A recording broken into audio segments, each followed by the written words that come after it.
I need you to stop scrolling for a second, because what I'm about to tell you might explain why you've failed at every goal you've ever set.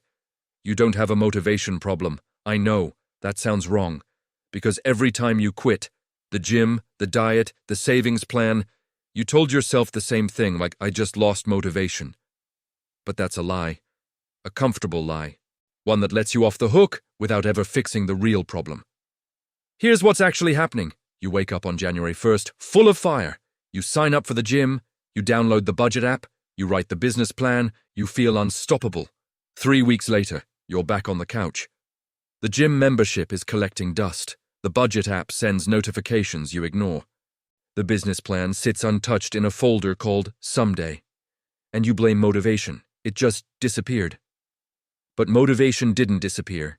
It did exactly what it was designed to do. Get you started, then leave. That's the trap. That's the discipline illusion. The belief that motivation is the missing ingredient when it was never meant to carry you in the first place. Today, I'm going to show you why chasing motivation keeps you permanently stuck, how your brain is wired to sabotage your consistency, and most importantly, how to build the kind of discipline that makes motivation irrelevant. Because once you see this illusion for what it is, you'll never fall for it again. Let's go. Let me paint you a picture. Imagine you're standing in the dark with a match. You strike it. The flame bursts to life. Bright, warm, powerful. For a moment you can see everything. You feel in control, but then it burns out. The darkness returns, and you're left fumbling for another match. This is motivation. A spark, temporary, unpredictable, gone before you can use it. Now imagine you have firewood instead. Logs stacked, ready to burn. You light the match, but this time, it catches. The fire grows, it sustains itself, it lasts. That firewood, that's discipline. Here's the thing. Your brain is a comfort-seeking machine. It evolved to avoid pain and chase pleasure, because that's what kept your ancestors alive. Motivation works perfectly with this system. It floods you with excitement when you imagine a new goal. The vision of a six-pack, a full savings account, a successful business, it feels amazing. So you start, and starting feels incredible. But then reality kicks in. The workouts hurt, the budget feels restrictive, the business requires boring, repetitive work. The excitement fades, and your brain, that comfort-seeking machine, starts whispering, "This doesn't feel good anymore, let's stop." You listen, because you think the feeling is supposed to carry you, but it was never supposed to. Motivation is the spark, discipline is the fuel. Without fuel, you're just striking matches in the dark, over and over, wondering why you can't see. Here's what makes this worse. Every time you quit, you don't just lose progress, you lose belief. You start telling yourself, "I'm just not disciplined, I'm lazy, I can't stick to anything."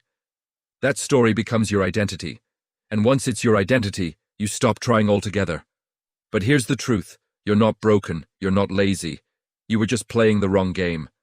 You were chasing sparks when you needed to build a fire. Most people think waiting for motivation is harmless. "I'll start when I feel ready," they say. "I'll do it when I'm in the mood."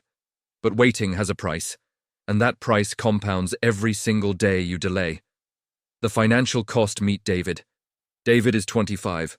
He knows he should start investing, but every time he thinks about it, he doesn't feel like doing the research. So he waits. "I'll start when I understand the market better," he tells himself, "when I feel more confident." 5 years pass. David is 30. He still hasn't started. Meanwhile, his co-worker Sarah, who knew nothing about investing, automated $200 a month into an index fund at 25. She didn't wait to feel ready. She just started. By the time they're both 55, Sarah's account has grown to over $400,000. David's? He finally started at 35. His account, $180,000. Same salary, same potential. But David lost 10 years waiting to feel motivated. That's $220,000 gone. Not because he couldn't afford to invest, but because he was waiting for a feeling that never came. The health cost. Think about fitness. Every January, 12% of all gym memberships for the entire year are sold in the first week. By February, 80% of those people have quit. Not because they're weak, not because they don't want it, but because they built their commitment on motivation, and motivation doesn't last past the first hard workout. Meet Rachel. Rachel joined a gym every January for 6 years straight. 6 times she started, 6 times she quit within weeks. Each failure reinforced the same story. I'm just not a gym person. But the 7th year, something changed. Rachel stopped waiting to feel motivated. She committed to showing up 3 times a week, no matter what. Even if she just walked on the treadmill for 10 minutes. Some days she crushed it. Some days she barely moved, but she showed up.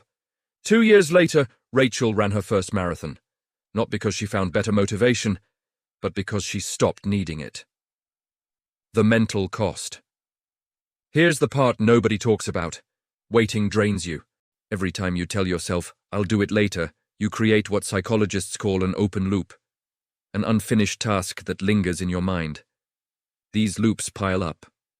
They create a low-grade anxiety that follows you everywhere. You feel guilty, overwhelmed, paralyzed. And the cruel irony? The longer you wait, the harder it becomes to start. Procrastination feeds anxiety. Anxiety feeds avoidance. Avoidance feeds more procrastination. You're not resting. You're drowning in mental debt. The ultimate cost: regret. Above everything else, the biggest price of waiting is regret. Years pass, nothing changes. The business never gets built, the wealth never grows, the health never improves. Failure stings. But regret? Regret haunts you forever, because failure means you tried. Regret means you never did. If discipline is so powerful, why is it so hard to build? The answer is in your brain chemistry. You've probably heard dopamine called the pleasure chemical. But that's not quite right. Dopamine isn't about pleasure. It's about anticipation. It's the chemical that makes you want things. And here's the critical part. Your brain releases more dopamine when you're anticipating a reward than when you actually get it. Think about that. The excitement of planning a vacation is often better than the vacation itself. The thrill of chasing a goal feels better than achieving it. This is why motivation feels so good at the start. Your brain is flooded with dopamine, imagining the result. But once you're in the grind, once the novelty fades, the dopamine drops. And suddenly the thing you were so excited about feels like a chore. You didn't lose motivation. Your brain just stopped giving you the chemical reward for anticipation. Now here's where it gets dangerous. When you pressure yourself, when you feel like you have to be motivated, like you're failing if you're not, your body releases cortisol, the stress hormone. Cortisol kills your ability to think clearly. It makes you impulsive. It triggers your fight or flight response. So you're not just unmotivated, you're stressed about being unmotivated, which makes it even harder to act. This is why people spiral. They miss one workout and feel guilty. The guilt creates stress. The stress makes them avoid the gym entirely, which creates more guilt. It's not weakness. It's chemistry working against you. But here's the good news. Discipline works differently. When you build discipline, you stop relying on dopamine spikes to take action. You create automatic behaviors, habits that don't require motivation. Your brain loves efficiency. When you repeat an action enough times, it moves from the prefrontal cortex, conscious decision-making, to the basal ganglia, automatic behavior. This is why brushing your teeth doesn't require motivation. You've done it so many times, it's automatic. Discipline is about making success automatic, taking motivation out of the equation entirely. So how do you actually build discipline? Here's the system. Step 1, start embarrassingly small. Most people fail because they start too big. They say, I'll work out an hour every day. Then they miss one day, feel like a failure, and quit. Instead, start so small it feels almost stupid. Can't work out for an hour? Do 5 minutes. Can't save 20% of your income? Save 2%. Can't write a book? Write 1 sentence. The goal isn't to achieve massive results immediately. The goal is to build the identity of someone who shows up. Small wins compound into big change. Step 2. Remove decisions. Every decision drains willpower, so stop making decisions. Automate your savings so money moves without you thinking. Prep your gym clothes the night before, block distracting apps automatically during work hours. The fewer decisions you need to make, the less you rely on motivation to make them. Step 3. Use the 2-minute rule. When you feel resistance, commit to just 2 minutes. Don't want to work out? Just put on your shoes. Don't want to write? Just open the document. Don't want to study? Just read one page. The hardest part of any task is starting. 2 minutes breaks the inertia. And once you start, momentum often carries you forward. Step 4. Track your streak. Your brain loves visible progress. Use that. Mark an X on a calendar every day you complete your habit. Watch the chain grow. Your only job becomes, don't break the chain. This simple trick transforms discipline from willpower into a game, and games are engaging, even when they're hard. Step 5. Shift your identity. The most powerful change is internal. Stop saying, I want to be fit. Start saying, I'm someone who works out. Stop saying, wait, I'm trying to save money. Start saying, I'm someone who builds wealth. When discipline becomes identity, it stops feeling like effort. It becomes who you are. So here's the truth you need to carry with you. Motivation was never the missing piece. It was never supposed to be. Motivation is a spark. Beautiful, exciting, temporary. It gets you started, but it cannot carry you through. Discipline is what separates dreamers from doers. It's what keeps you moving when the spark is gone. It's what builds wealth when saving feels boring, strength when workouts feel exhausting, success when progress feels slow. And here's what nobody tells you. Discipline creates its own motivation. When you show up consistently, even when you don't feel like it, you start seeing results. Those results create confidence. That confidence makes showing up easier, which creates more results.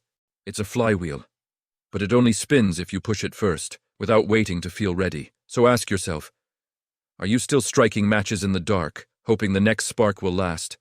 Or are you ready to build a fire that burns on its own? Because the life you want isn't waiting for you to feel motivated. It's waiting for you to show up anyway. If this changed how you think about discipline, share it with someone who's stuck waiting for the spark. And if you're ready to break through illusions and build lasting success, subscribe to Sleepless Academy. Because motivation might start the journey, but discipline is what finishes it. And your fire is ready to burn.